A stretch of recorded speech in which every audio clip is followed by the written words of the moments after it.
इधर जगन्नाथपुरी में महाप्रभु का बहुत यश फैल रहा था और वो फैलते फैलते काशी पहुंचा यश, क्योंकि वो यश जैसे वायु प्रवाहित होती है ऐसे बिस्तरे सब जग विमल कीरति, अद्भुत। तो जो कीर्तिमान जन है वो जब महत पुरुषों की कीर्ति सुनते हैं तो एक दोष ऐसा है जिसको त्यागना बहुत कठिन कहा गया है। कंचन तजना सहज है, सहज तिया का ने, पर मान बड़ाई ईर्ष्या दुर्लभ तजना है। कोई स्त्री त्यागी हो सकता है, अर्थात काम भोग विजयी हो सकता है। कोई कंचन त्यागी हो सकता है, अर्थात वित्त तृष्णा पर विजय प्राप्त कर सकता है, पर ईर्ष्या का, प्रतिष्ठा का त्याग करना बहुत कठिन बात होती है। तो श्री पाद प्रबोधानंद जी जो वृंदावन में हिमामृत की रचना करने वाले हैं, इनका नाम था प्रकाशानंद जी महाराज। ये बहुत अद्भुत विद्वान, शास्त्रों के बड़े ज्ञानी। जब इन्होंने सुना कि सार्वभौम भट्टाचार्य जी एक थे, बहुत बड़े विद्वान थे वो, ऐसे एक बार कोई ग्रंथ सुना दो केवल, उनको कंठस्थ हो गया। तो उनकी भी बड़ी, तो जब उन्होंने ये सुना कि सार्वभौम भट्टाचार्य चैतन्य महाप्रभु के शरणागत हो गए, तब उनको असहनीय हो गया महाप्रभु का यश। कि दंडी सन्यासी जो कृष्ण कृष्ण कह के नृत्य करते हैं, कोई वेदांत चर्चा नहीं करते बैठ करके, कोई विद्वत सभा में नहीं बैठते हैं, और इतना बड़ा विद्वान सार्वभौम भट्टाचार्य उनके घुटने टेक करके शरणागत हो गए, पचा नहीं उनको, और यश तो फैल ही रहा था। सार्वभौम भट्टाचार्य की प्रतिभा को वो जानते थे, उनके पांडित्य को जानते थे। तो उन्हें आश्चर्य हुआ कि नवीन अवस्था का युवक, ये श्री कृष्ण चैतन्य सन्यासी कितना विद्वान है, कितना ज्ञानी होगा, ऐसा कैसे हो सकता है। सार्वभौम भट्टाचार्य शरणागत हो गए। यहां ज्ञान शरणागत नहीं करा रहा, यहां प्रेम करा रहा है, जो भगवान को भी अधीन कर, ये तो भगवान ही है। और ये सन्यासी वेदांत को कुछ समझ नहीं रहा है। क्या है? प्रकाशानंद जी के हृदय में प्रश्न उठ रहा है। वो बड़ी अद्वैत वेदांत निष्ठा के पारंगत विद्वान प्रकाशानंद जी, पर कहीं न कहीं उनके हृदय में सरसता थी। ये बड़ा सूक्ष्म ज्ञान का विषय है कि जिसे हम महत्व देते हैं उसको यदि हम कर नहीं रहे होते तो द्वेष हो जाता है, निंदा करने लगते, पर अंदर महत्व होता है। अब वो एक श्लोक लिखा और कुछ भक्तों के पास उस श्लोक पत्र को दिया और कहा जगन्नाथपुरी जाओ और चैतन्य, श्री कृष्ण चैतन्य सन्यासी को हमारा श्लोक देना। पहला, यत्रास्ते मणिकर्णिका मलहरी स्वदीर्घिका दीर्घिका, रत्नम तारक मोक्षदम मृत तनो शंभु स्वयं यच्छति, एतत्वद्भुतमेव यत्सुरपुरान् निर्वाण मार्ग स्थितान्, मूढ़ोऽन्यत्र मरीचिकासु पशुवत् प्रत्याशया धावति। बहुत कड़ुआ श्लोक लिखा। जिस स्थान पर मरण कर्णिका कुंड है, पाप ताप हरणी स्वदीर्घिका भगवती भागीरथी गंगा है, और क्षुद्र जीवों को भी परम पद मोक्ष पदवी प्रदान करने के लिए शूलपाणी भगवान शंकर विराजमान है, ऐसे परम पावन काशी को छोड़ करके मोक्ष पदवी जहां नीचों को भी प्राप्त हो जाती है, तो मूर्ख लोग ही पृथ्वी में पशु के समान अन्यत्र भटकते हैं। ये बड़ा आश्चर्य है। ऐसा लिख के महाप्रभु के लिए भेजा। जब वो नीलाचल पहुंचे, महाप्रभु को प्रणाम किया और प्रकाशानंद जी का पत्र दिया। धैर्य की मूर्ति, प्रेम की मूर्ति, इन शब्दों का क्या प्रभाव। महाप्रभु ने बहुत प्रसन्नता पूर्वक पत्र लिया और पढ़ा और हृदय से लगाया, मुस्कुराए। सार्वभौम भट्टाचार्य जी बैठे थे, उन्होंने कहा प्रभु देखने की अनुमति है, पत्र में क्या है। प्रभु ने कहा देखने की नहीं, सुनाने की भी है, सबको सुना दीजिए, महात्मा का आदेश है, बहुत बड़ी बात कही है। स्वरूप दामोदर खड़े हुए, विद्वता की वो भी मूर्ति थे। श्लोक देर नहीं लगा, सबको अर्थ समझ में आ गया कि क्या। श्रीपाद प्रकाशानंद जी के पांडित्य की प्रशंसा करते हुए चैतन्य महाप्रभु ने कहा वाह धन्य है, बहुत सुंदर। पर उन भक्त से कहा तुम वापस जा ही रहे थे, एक श्लोक हमारा भी दे देना। महाप्रभु चैतन्य देव ने इस श्लोक उत्तर में भेजा, घरमांभू मणिकर्णिका भगवतः पादाम्बु भागीरथी काशी नाम पतिरर्धमेव भजते श्री विश्वनाथा स्वयं। एतस्यैव हि नाम शंभुनगरे निस्तारकम तारकम तस्मात् कृष्ण पदाम तस्मात् कृष्ण पदाम्बुजम भज सखे श्रीपाद निर्वाणदम। तुम जिस मनकर्णिका की बात कर रहे हो, तो जिनके पसीने से उत्पन्न हुआ है मनकर्णिका कुंड, जानते हो कौन है? श्री कृष्ण है। धर्मांभु मणिकर्णिका भगवता पादाम्ब भागीरथी। और जिन भगवती भागीरथी गंगा की महिमा तुमने लिखी, वो जानते हो कौन है? श्री कृष्ण के चरण धोवन चरणामृत, जिसे तुम्हारे महादेव सिर पर धारण करते हैं। काशीपति भगवान विश्वनाथ, जिनके आधे अंग से सामर्थ्यवान है। काशी नगरी में जो तारक मंत्र देते हो, हमारे श्री हरि का ही नाम है। जो माथे पे गंगा विराजमान की, उस श्री कृष्ण का चरणोदक है। और मोक्षाधिपति त्रिभुवन में श्री कृष्ण को कहा गया है, प्यारे श्री कृष्ण के चरणाम्भोज का चिंतन करो, उन्हीं के चरणारविंद का आश्रय लो, तुम्हारे हृदय में मोक्ष सुख भी लघु लगने लगेगा। महाप्रभु ने श्लोक भेजा। प्रकाशानंद स्वामी जी ने जब इस श्लोक पढ़ा, थोड़ी देर तो ऐसा लगा जैसे किसी ने झकझोर दिया पूरे हृदय को। फिर कहा हाँ हाँ विद्वान तो हैं ही ना, ऐसा अंदर के भाव को छुपाते हुए बाहर से फिर एक श्लोक लिखा। महाप्रभु का एक नियम था कि जब सामने प्रसाद कह के रख दिया जाता था, तो चाहे 25 सब्जी हो, 25 प्रकार का पदार्थ हो, पदार्थ न देखकर प्रसाद भाव से पाते थे।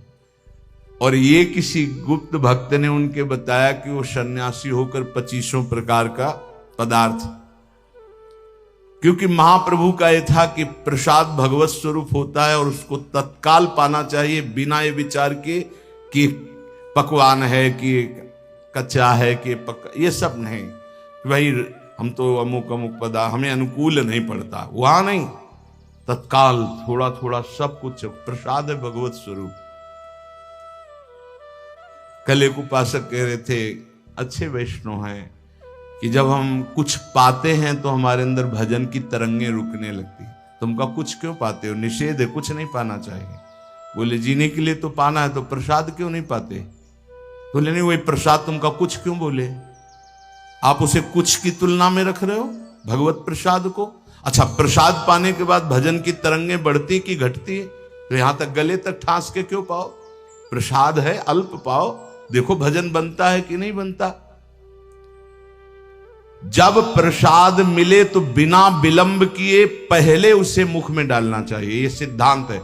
प्रसाद रख दो, थोड़ी देर बाद ये अपमान है प्रसाद, लाओ लाओ माथे पे लगाओ, पहले प्रणाम करो और किनका मुख में, अगर बिल्कुल समय नहीं तो किनका मुख में डालो, बाद में भरपेट पाना, अभी पहले मुख में डालो। प्रसाद का तत्काल सम्मान, जो महाप्रसाद का सम्मान करते हैं उनको भगवत प्राप्ति होती है। महाप्रसाद का, चरणामृत का, वैष्णव का, श्री विग्रह का, गुरु मंत्र का, ये बिल्कुल हृदय में रख लो, भगवत स्वरूप है, इन पर कभी संशय नहीं हो। इसलिए प्रसाद में बढ़िया या रूखा सूखा ये नहीं देखा जाता। जो प्रसाद में प्रभु सब थोड़ा थोड़ा प्रसाद रूप में पाते थे। सन्यास नियम को जानने वाले प्रकाशानंद जी, उनको जब ये पता चला तब उनको लगा कि सन्यासी को तो भिक्षान्न पाना चाहिए, वो भी सूखा।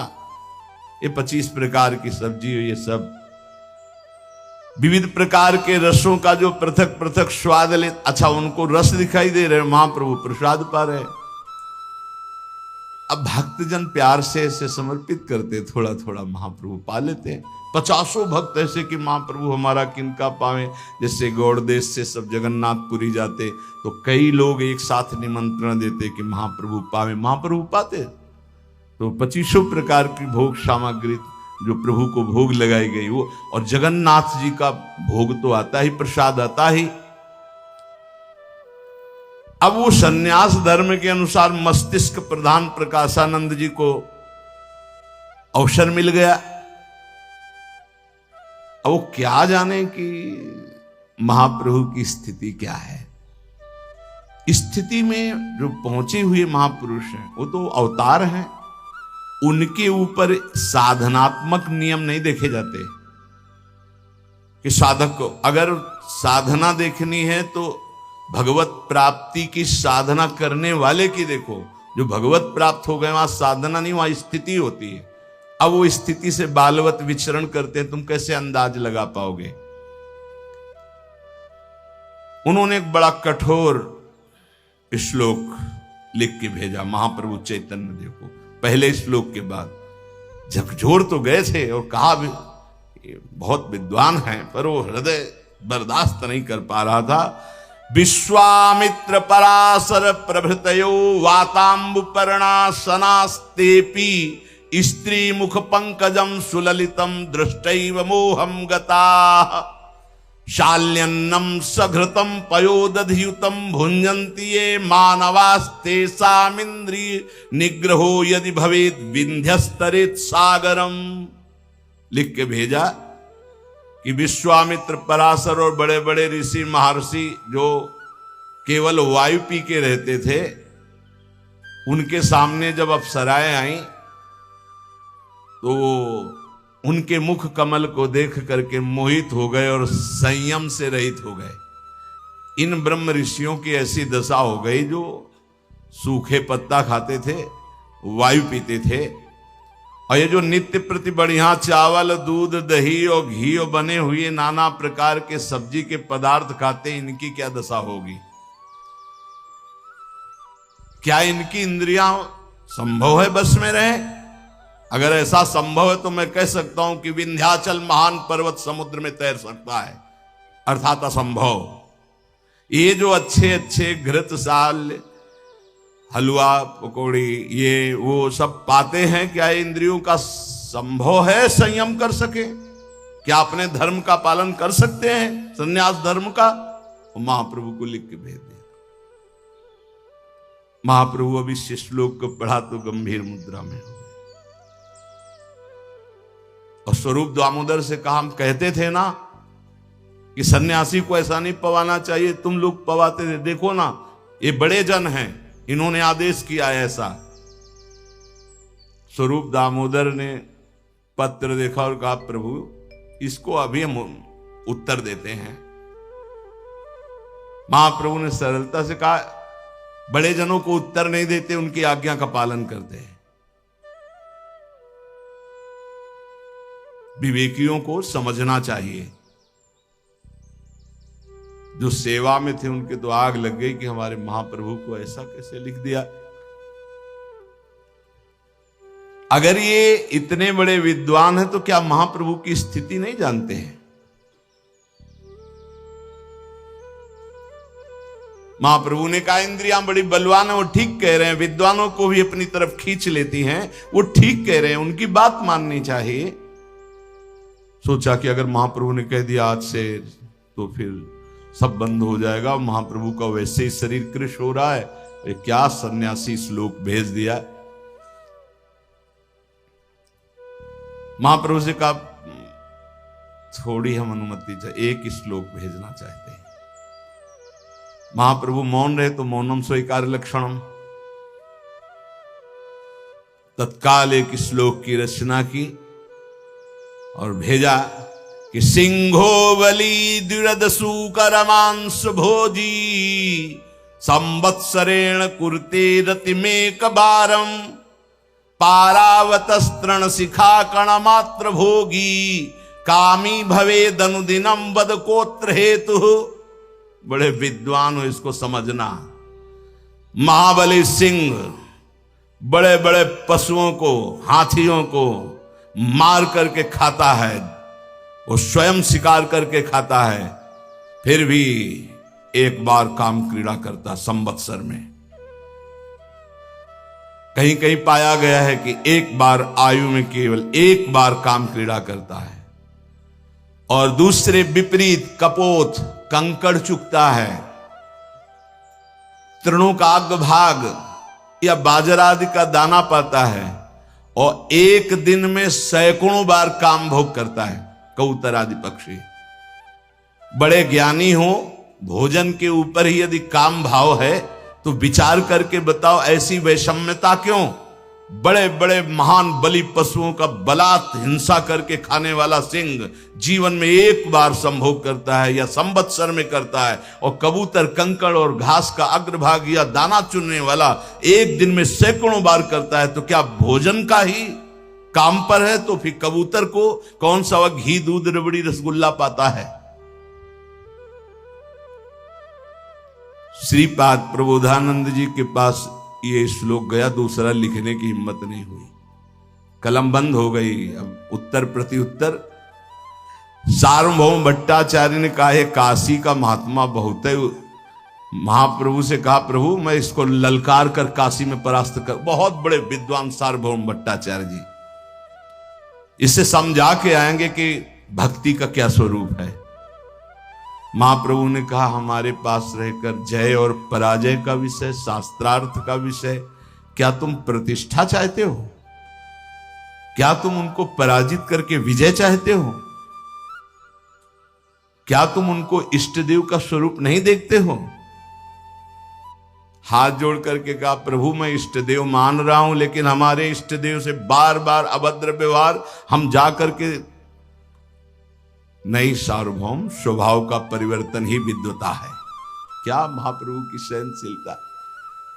थोड़ा सा शास्त्र पढ़ लिए तो तुम उनको परास्त करने की सोचने। भक्त का ऐसा स्वभाव नहीं, भक्ति में आवेश को दबाया जाता है। महाप्रभु के कहने पर फिर उन्होंने कहा प्रभु काशी तो जाएंगे और इसको मजा चखा के आएंगे कि विद्वता किसे कहते हैं। बार बार ये श्लोक भेजते हैं। महाप्रभु ने मुस्कुरा दिया, मानो आज्ञा मिल गई। कहा नहीं स्पष्ट जाओ, और मुस्कुरा दिया। मुस्कुरा इसलिए दिया कि तुम समझते हो कि प्रकाशानंद साधारण विद्वान है। जाओ एक बार, तुम्हारा सार्वभौम भट्टाचार्यपन का होना भी एक बार धुलना चाहिए। जब हम समझा रहे हैं नहीं समझ में आ रहा। काशी गए, लेकिन जे ही शास्त्रार्थ शुरू किया, विद्या का मूर्तिमान स्वरूप। ये श्रीपाद प्रबोधानंद जिनकी वृंदावन महिमामृत सुनते हैं, सार्वभौम भट्टाचार्य भूल गए शास्त्रार्थ करना।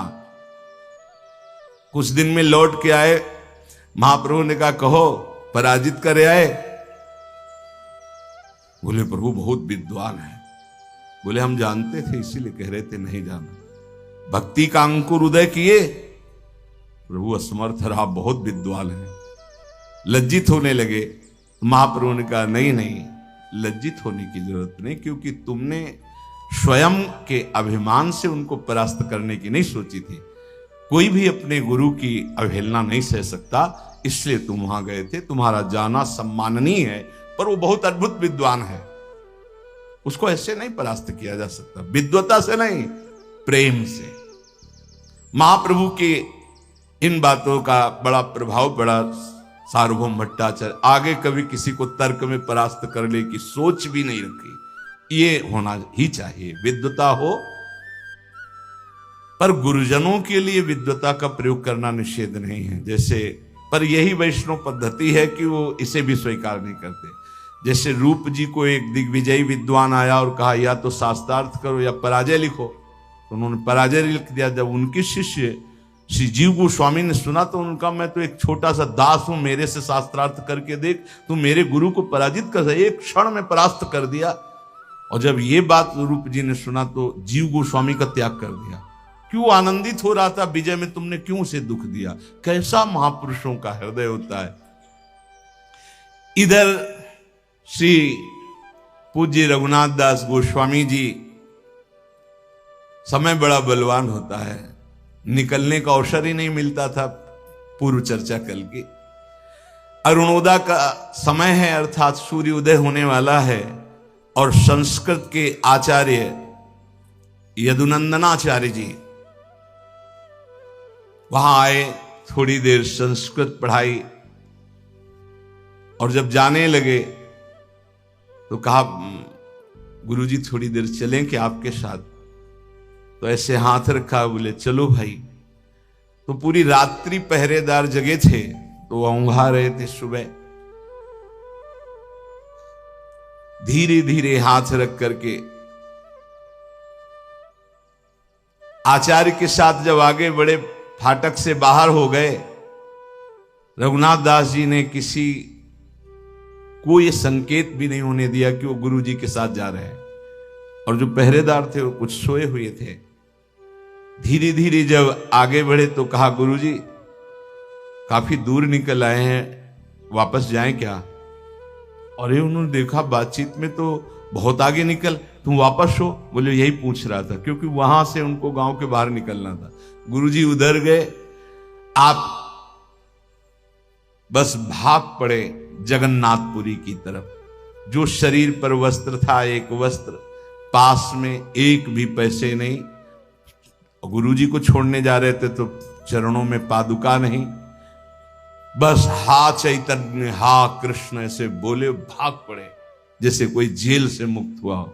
सोचो, जिसके लिए बड़े बड़े विरक्त डरते रहते हैं, कंचन कामिनी कीर्ति तीनों उनके घर में विराजमान है।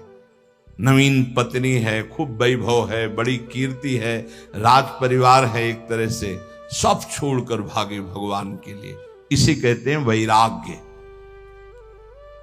अब वो मार्ग में इसलिए नहीं चल सकते कि पकड़े जाएंगे, इसलिए जंगल की तरफ तो कांटे लग रहे हैं, कंकड़ चुभ रहे हैं, झाड़ियों से उनके शरीर में, हाँ, पर वो इसकी कोई परवाह, प्रेमी इसकी परवाह नहीं करते।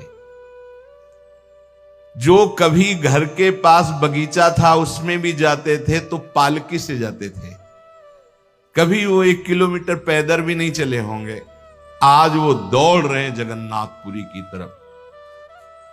भूख प्यास से युक्त 15 कोश एक दिन में दौड़े।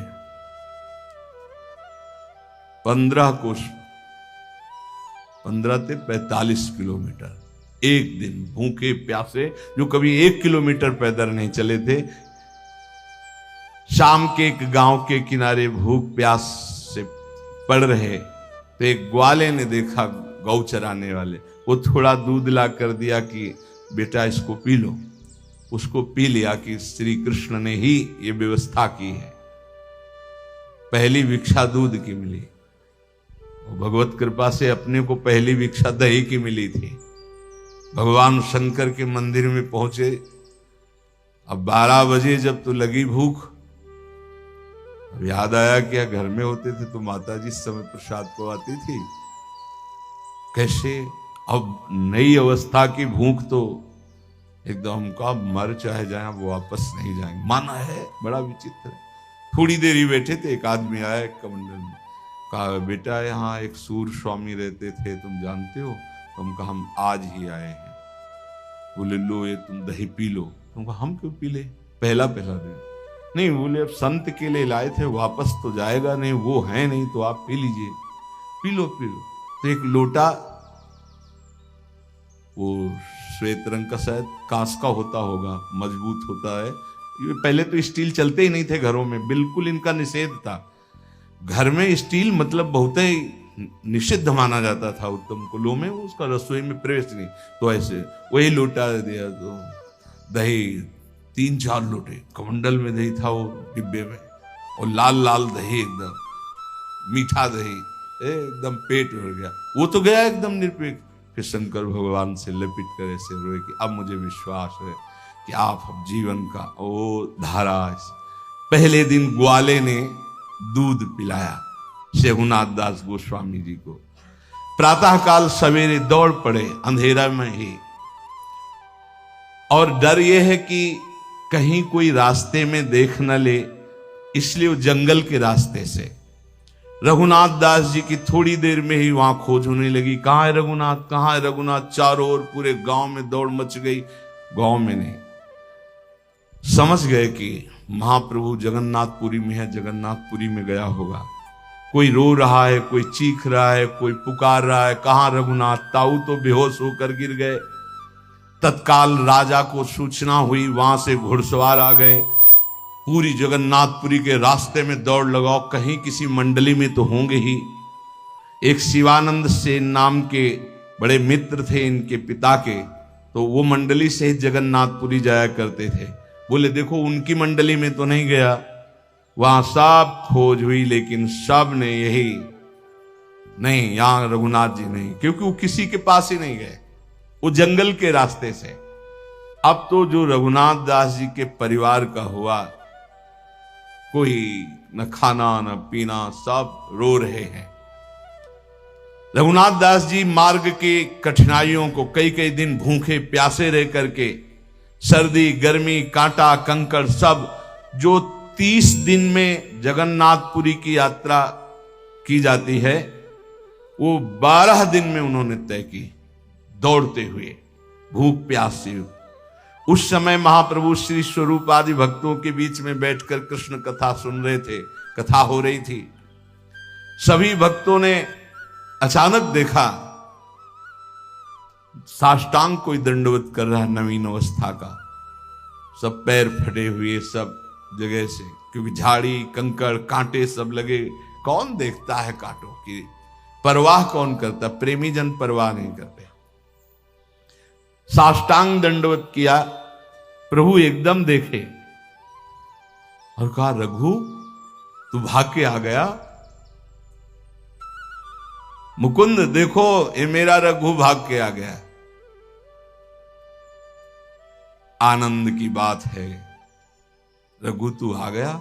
बार बार महाप्रभु कह रहे आ, और गले से ऐसे गले से लगाया। प्रभु का हृदय से आलिंगन पाते जोर जोर से चिल्ला के रोने लगे, प्रभु अब मैं कभी वापस नहीं जाऊंगा, आदेश मत करना। प्रभु ने अपने भगवा वस्त्र में था, उससे पोछा, आंसू पोछे, और फिर कभी नहीं, तू मेरा ही था, मेरा ही है। प्रभु का ऐसा प्यार दुलार पा करके मानो थकान सब खत्म हो गई। बहुत देर तक प्रभु आलिंगन किए हुए रघुनाथ दास जी को हृदय से लगाए रहे। प्रभु ने स्वरूप दामोदर से कहा, स्वरूप देखते हो ना, ये कितना बावरा है, कितना इसके पैर में कंकड़ कांटे लगे हुए, इसको कोई परवाह नहीं, इसका एक कदम भी पैदल चलने का अभ्यास नहीं, ये पालकी में चलता रहा है। क्या दशा हो गई ऐसे महाप्रभु ने। इसके पिता और ताऊ की क्या दशा होगी, जो इसे अपना प्राण मानते हैं, परिवार के जनों की क्या दशा होगी। ये है साधु वैष्णव की सेवा का फल। महाप्रभु ने कहा, नारद सिख जे सुनई नर नारी, अवश्य भवन तजी होई भिखारी। महाप्रभु भी कह रही है, यही फल है, ज्यादा संत सेवा और साधु समागम का यही फल है। क्या, सर्वस्व त्याग कर भगवान में तन्मय हो जाना, संसार चक्र से मुक्त हो जाना। और विपरीतता में बोले तो घर उजड़ जाना, नहीं, कितनों के उजड़ गए, नहीं उजड़ गए। अकेला लड़का ऐसा वैसा सब यहां से मार्किन लगाए घूम रहे, जो कई कई लाख के कार्ड रखते थे स्कूल में, अब वो इतनी मार्किन लगाए घूम रहे हैं। क्या हुआ? भगवान की विशुद्ध कृपा हो गई। देखो स्वरूप दामोदर, बड़े बड़े देवता भी जिस सुख के लिए तरसते हैं, ऐसी संपत्ति और सुख रघुनाथ जी के घर में है। क्यों? वैष्णव सेवा होती है, संत समागम होता है, खूब नाम कीर्तन होता है और बड़ा वैभव है। तो देवताओं के लिए तो दुर्लभ है ये। लेकिन देखो हमारे कृष्ण कृपा का फल, रघु उन सबको ठुकरा करके छोड़ करके भाग आया। धीरे धीरे रघुनाथ दास जी ने कहा, प्रभु मैं भाग नहीं आया, मुझे भगाया गया है। आपकी कृपा ने मुझे उस अंधकार में कूप से बाहर निकाला है। मेरे लिए ये कार्य बहुत कठिन था, ये तो केवल आपकी कृपा से हुआ। महाप्रभु ने स्वरूप गोस्वामी से कहा, आज से मैं इस अपने रघु को तुम्हारे हाथ सौंपता हूं, इसकी व्यवस्था देखिए। आज से तुम ही इसके माता पिता भाई बंधु गुरु सखा सब हो। है मेरा पर संभालो तुम। कितना बड़ा सौभाग्य जब कोई महापुरुष कह दे कि मेरा है। रघुनाथ दास जी ने स्वरूप गोस्वामी को प्रणाम किया। स्वरूप गोस्वामी ने कहा, हाथ पकड़ा, महाप्रभु के सामने हाथ पकड़ा। फिर जितने महाप्रभु के निज अंग सेवी थे सबको स्वरूप दामोदर ने प्रणाम करवाया, परिचय दिया, ये गोविंद हैं, ये अमुक हैं, ये अमुक हैं। सबने आलिंगन किया रघुनाथ दास गोस्वामी का। कितना सौभाग्य, महाभागवतों का आलिंगन, महाप्रभु का आलिंगन। उसी समय गोविंद ने इशारे से रघुनाथ दास जी को बुलाया और कहा, आओ महाप्रभु का उच्छिष्ट रखा है, पालो। क्या ये मतलब सौभाग्य की झड़ी, सौभाग्य की वर्षा हो रही। रघुनाथ दास जी को साथ ले गए, समुद्र में स्नान कराया, फिर जगन्नाथ जी के दर्शन कराए, फिर जगन्नाथ जी का प्रसाद पवाया, फिर लौट कर आए। महाप्रभु ने जो भोग पाया अपने हाथ से, लो पाओ। बड़ा सौभाग्य जब गुरुजन अपना उच्छिष्ट देते हैं। महाप्रभु की अब प्रसादी पा रहे, महाप्रभु के पास बैठकर श्री कृष्ण चर्चा सुन रहे हैं। कैसा अद्भुत सौभाग्य। यह प्रव्रज्य गृहात् पूर्वम त्रिवर्गावपनात् पुनः यदि सेवते तान् भिक्षु स वैवान्तास्य पत्रपः आत्मानं चेद विजानीयात् परम ज्ञान धुताशयः किमिच्छन् कस्य वा हेतुर्देहं पुष्णाति लंपटः। उपदेश हुआ। पास बैठे रघुनाथ दास गोस्वामी, बड़े बड़े वैष्णवजन। बहुत जोर की बातें हैं जो उपदेश में हैं। इसमें भी वो प्रकाशानंद जी को भी जो उपदेश हुआ, बहुत बहुत मतलब थर्रा देने वाली बातें हैं कि वैष्णव को कैसे रहना चाहिए। जो बैरागी है, यदि वो अपने घर की सामग्री का प्रयोग करता है तो वो निर्लज्ज मानो उल्टी को खाता है। उस अन्न को खाने का मतलब है, घर से दी हुई सुविधा को पाने का मतलब है वमन खाना। जो वैराग्य संन्यास ले चुका है उसको घर का अन्न निषेध, मतलब घर की सुविधा किसी भी तरह का संपर्क सूत्र नहीं। वैराग्य एकमात्र आकाश वृत्ति। और जैसे जो यहां वृंदावन वास कर रहे हैं तो उनके लिए अनुमति, पूरा का पूरा परिवार वैराग्य युक्त है। तो जो उनके पास धर्म से कमाया हुआ धन, उससे अपना जीवन यापन कर रहे हैं और भजन कर रहे हैं, उसको समझिएगा। वो किसी व्यापार या घर से संबंध रखकर बार बार नहीं ला रहे। पूरा का पूरा परिवार व्यक्त हो गए हैं और उनके पास जो भी धन राशि, उससे वास की व्यवस्था की, भोजन की व्यवस्था की, आजीवन पूरा परिवार भजन कर रहे हैं। उनको ये सिद्धांत ठीक से समझ लेना चाहिए। नहीं उनके मन में आज से आएगा कि भैया ये सब जो घर से वैराग्य ले चुका है, सन्यास ले चुका है, अगर वो पुनः निर्लज्ज यदि सेवे तान भिक्षु सावई वांतास्य पत्रपहा, वो मानो उल्टी को खा रहा है। यदि कामनाओं के नाश करने पर परब्रह्म परमात्मा की प्राप्ति के लिए तुम चल पड़े हो, और यदि फिर वही परिवार के द्वारा दिया हुआ रुपया पैसा भोग सामग्री खूब अच्छे अच्छे पदार्थ खा रहे हो, तो इस देह को मोटा कर रहे हो खा खिला पिला करके, तो अज्ञान को ही तो मोटा कर रहे हो। इसका मतलब तुम्हारी दुर्गति निश्चित है। गुरु और इष्ट के द्वारा निर्वाह, बुद्धि शुद्ध रहेगी, परमार्थ पुष्ट रहेगा, इसी जन्म में भगवत प्राप्ति हो जाएगी, क्योंकि धाम में हो। श्री कृष्ण कथा कीर्तन में कभी प्रमाद स्थिति नहीं आने देना चाहिए। महाप्रभु चैतन्य देव कह रहे हैं कृष्ण कथा की नियमावली को कभी तोड़ना नहीं चाहिए। जो कीर्तन का, जो कथा का, आप समझते हो इस समय भगवान यहां विराजमान है, क्या समझते हो? यहां बैठे हो मतलब प्रभु के समीप बैठे हो। मद भक्ता यत्र गायंती तत्र तिष्ठामि नारदा, यहां भगवान विराजमान है। भगवान के वचन, नाहम बसामि वैकुंठे, मैं वैकुंठ में नहीं रहता, ना योगियों के हृदय में रहता हूं। जहां मेरे भक्त गायन करते मैं वहां रहता हूं। यहां बुलाने का मतलब जबरदस्ती तुम्हारे हृदय में भगवत भक्ति का अंकुरण, उसका पल्लवन और उसका पूर्ण वृक्ष रूप हो जाना, पर समझ में नहीं आता। वैराग्य ही विरक्त का आभूषण है। विरक्त हो करके किसी आभूषण की जरूरत नहीं, उसका वैराग्य आभूषण है। क्या समझते हो? वैरागी मान लो 10-20 लाख की सोने की जंजीर पहने हो, यह अपमान है, तुम सम्मान समझते हो क्या? वैरागी को आभूषण निंदनीय बात है। वैरागी का आभूषण वैराग्य है। महाप्रभु चैतन्य देव कह रहे, जो वैरागी हो करके वैराग्य रूपी आभूषण नहीं धारण करता, वो निंदनीय है। पूरी अंगुलियां भरी सोने चांदी और नग की अंगूठियों से ये गृहस्थी को शोभा देती है, वैरागी की शोभा नहीं है।